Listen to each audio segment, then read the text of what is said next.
Bonjour à toutes, bonjour à tous. Je suis ravi de vous accueillir, si nombreuses, si nombreux, dans cet endroit, cette salle très particulière, exceptionnelle. Alors, avant même de me présenter, un petit mot sur et de vous dire ce qu'on va faire aujourd'hui. Un bref mot sur cette salle. À propos de cette salle, eh bien, nous sommes ici dans un lieu qui est l'Institut de paléontologie humaine qui nous accueille. Et donc, tout particulièrement, au nom de vous tous, je remercie donc l'Institut de paléontologie humaine de nous accueillir. En particulier son président, le professeur Henri de Lumley, qui nous a fait l'honneur de nous faire une petite présentation. Il ne pouvait pas la faire à tout le monde. Il nous l'a fait à nous, Conseil scientifique d'espèces. À 11h30 ce matin, il nous a parlé un petit peu des lieux. Donc je pense qu'il y a des documents ici qui décrivent un peu ces lieux, leur histoire. Donc on n'est pas loin, on est un petit peu plus au-delà du centenaire. Ce bâtiment a commencé à fonctionner en 1920. Donc un grand merci donc, à l'Institut de paléontologie humaine, un grand merci donc, au professeur de Lumley, à la directrice générale Anna Echassou, à son attachée de direction Florence Prudhomme, qui ont fait tout leur possible pour rendre cette journée agréable. Alors, vous êtes ici pour commémorer, et nous sommes ici pour commémorer ensemble le 10e anniversaire de la revue Espèces. Si vous êtes là, c'est que vous connaissez cette revue. Je ne vais pas parler ici longuement de son histoire. Je vais en dire quelques mots. Je ne me suis pas encore présenté. Moi, je suis Bruno Corbara. Je suis le directeur de publication de la revue Espèces. Ça ne veut pas dire grand-chose. Ça veut dire que je suis président aussi de l'association Kyrnos, qui est éditrice de la revue. Je suis aussi, c'est un grand titre que Cécile m'a décerné, je suis conseiller éditorial. Disons que je suis dans l'aventure d'espèces depuis le début. Pas tout à fait le début, c'est-à-dire que quand j'ai entendu parler de la naissance d'espèces, je me suis raccroché au premier numéro pour dire que j'étais OK pour faire un article, pour faire une rubrique. Et voilà, petit à petit, je me suis investi dans cette revue qui doit énormément à Cécile Breton qui est ici et qui commence à se dire mais qu'est-ce qu'il va nous dire. On n'a jamais eu l'occasion collectivement de dire à quel point cette revue doit à Cécile. C'est son idée avant tout. C'est elle qui est à l'origine c'était son envie, c'est son bébé en quelque sorte. Et ce qu'il y a d'extraordinaire, elle vous le dira, mais c'est vrai, elle a raison, c'est pas par fausse modestie. Espèce, c'est pas seulement elle.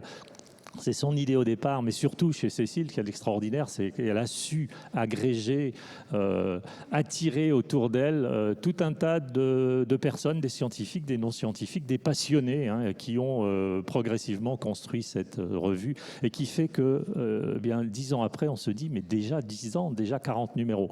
Enfin, plus de 40, on est au 41, en fait, 43 avec les numéros hors série.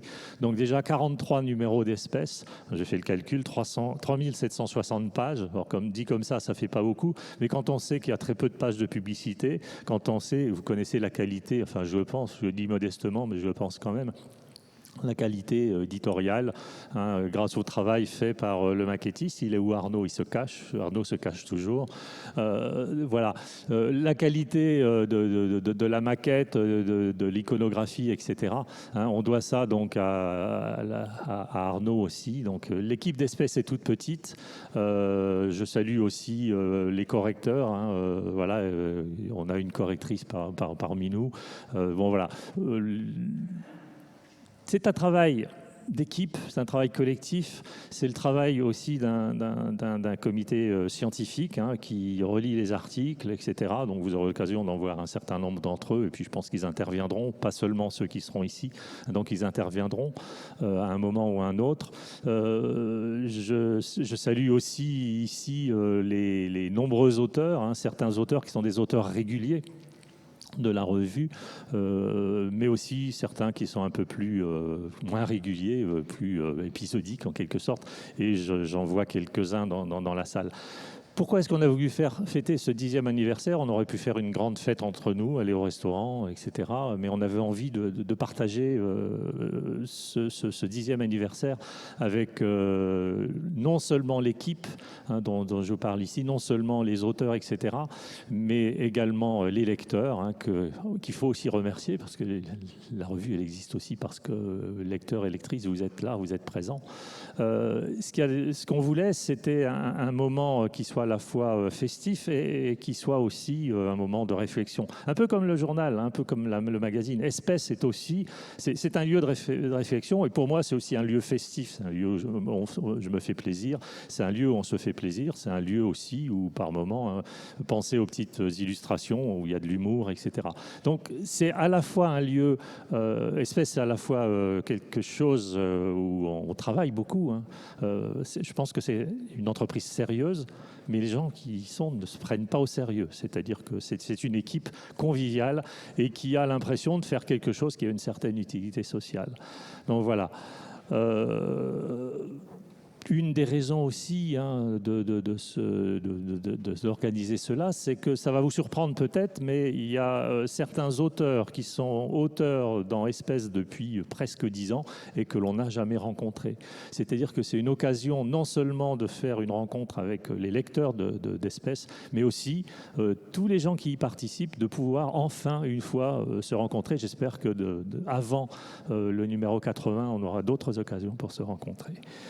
Alors, je ne vais pas parler beaucoup plus, je vais laisser la parole à Cécile qui va nous dire un petit peu de quoi va être faite cet après-midi et qui va nous dire un petit peu plus en détail ce qu'il en sera des 2 tables rondes et aussi l'esprit, parce que c'est elle aussi qui a eu cette idée, l'esprit de ces 2 tables rondes. De quoi est-ce qu'on va y parler? Merci Bruno. Vous m'entendez? Parce que j'ai pas trop l'habitude de parler au micro. C'est le problème d'être... la presse écrite, c'est un autre métier que la presse audio. Donc effectivement, pardonnez-moi si je suis pas très à l'aise, mais bon. Écoutez, moi, les remerciements, effectivement, on pourrait s'étendre des heures sur les gens. C'est incroyable, d'ailleurs, cette espèce de fédération de bénévoles, de gens qui sont embarqués dans cette histoire. Voilà, merci à tous, merci à ceux qui sont ici justement, qui s'amusent à scanner. La correctrice scanne les QR codes à l'entrée. Enfin bref, voilà. Alors effectivement, Espèce, Bruno l'a dit, c'est vraiment le noyau dur. Ce sont des chercheurs, des amateurs éclairés, des gens qui sont passionnés, des professeurs de sciences de la vie et de la terre, comme Christine que vous allez entendre tout à l'heure. Alors, je vais pas. Alors les remerciements, je sais que les gens savent que je suis vraiment reconnaissante d'avoir pu faire fonctionner cette revue, qui est une association. Donc, une revue, quand on monte une revue, au début, c'est un peu comme quand, vous savez, on est jeune, on est dans un. On se dit, tiens, si on montait un bistrot, ça va être sympa, on invitera les copains. Et en fait, on s'aperçoit assez vite que c'est beaucoup de satisfaction, mais aussi un peu d'esclavage. Esclavage volontaire, mais avec beaucoup de plaisir, etc. Donc je vous passe ce qui fait mon métier, en fait, qui est énormément de choses qui n'ont rien à voir avec la science, c'est-à-dire les tarifs postaux, la gestion des cartons, etc. Donc ça, c'est encore pour les jeunes qui veulent se lancer éventuellement dans une revue aujourd'hui. Voilà, attention. C'est sympa, mais bon, voilà. Donc tout ça, on ne pourrait pas le faire, évidemment, sans notre bénévole. Alors, 10 ans, c'est pas beaucoup, mais c'est quand même beaucoup pour un titre de presse, puisque la presse aujourd'hui est vraiment particulièrement en déshérence, etc. Elle perd 10% de ventes tous les ans. Donc nous, on se maintient, on évolue relativement bien.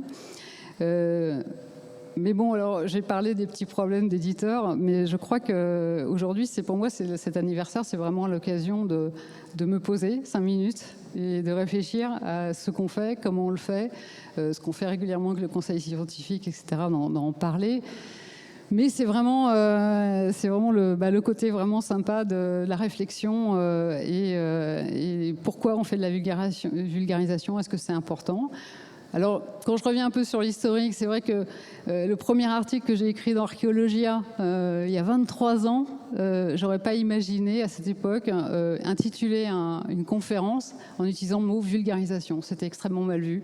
La vulgarisation, c'était vulgaire. Donc les choses ont vraiment évolué, quoi. C'est-à-dire que on parlait avec beaucoup de précautions de rendu au public, de diffusion scientifique, mais on ne parlait pas de vulgarisation. Et aujourd'hui, on réalise un peu le rêve de Jean Rostand qui disait utilisons courageusement ce nom consacré par l'usage qui est celui de vulgarisation.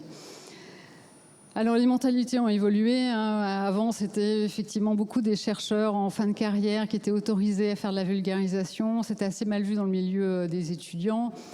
C'était quelque chose qui était qu'on faisait un peu sur la pointe des pieds. Aujourd'hui, il y a plein de... Le paysage a complètement été modifié. Il y a les youtubeurs, il y a des gens qui font de la BD. Vraiment, ça s'est développé de façon exponentielle, quoi. Bon, ça, c'est la bonne nouvelle. Enfin, c'est pas vraiment une mauvaise, mais disons que la science avance très vite. Il y a de plus en plus de choses à comprendre. Et donc, il y a plus en plus de choses à expliquer aux gens. Et finalement, la vulgarisation, je ne sais pas si elle va aussi vite que la recherche, quoi. C'est assez difficile de le dire. On a, dans les sciences naturelles, ont un statut un peu particulier qui propose des disciplines qui sont très variées. Donc, on a des gens qui sont très différents. Comme dans la vulgarisation, d'ailleurs vous le verrez dans la deuxième table ronde, c'est des gens qui viennent d'horizons très divers, mais dans les sciences naturelles, vous avez des gens qui sont des écologues de terrain, vous avez des gens qui sont des généticiens, etc. C'est des cultures scientifiques différentes, donc c'est assez compliqué. Elle a aussi, elle a un peu de mal, je pense, à se débarrasser aussi de son image un peu poussiéreuse de gens qui herborisent, de gentils papis qui collectionnent les cailloux le dimanche. Mais bon, ce qui est arrivé, c'est que les sciences naturelles nous sont tombées dessus récemment avec le Covid. C'est-à-dire qu'on s'est aperçu, on le savait déjà, en tout cas les gens qui travaillent dedans savaient déjà qu'il y avait un certain décalage entre ce que savaient les gens, le grand public, et pas seulement le grand public, aussi nos élites sur le domaine des sciences naturelles, de la biologie, etc. Il y a énormément de gens qui sont aperçus que l'évolution, ça existe, les virus mutent. Donc nous, on a passé une grande phase dépressive en tant que vulgarisateur. On s'est dit, mais c'est pas vrai. Il y a vraiment encore beaucoup de travail à faire. Non seulement le Covid, mais aussi évidemment l'environnement. Aujourd'hui, il va falloir, je veux dire, ça devient vraiment important de diffuser, que les gens comprennent ce qui se passe pour qu'il y ait une véritable prise de conscience sur l'environnement.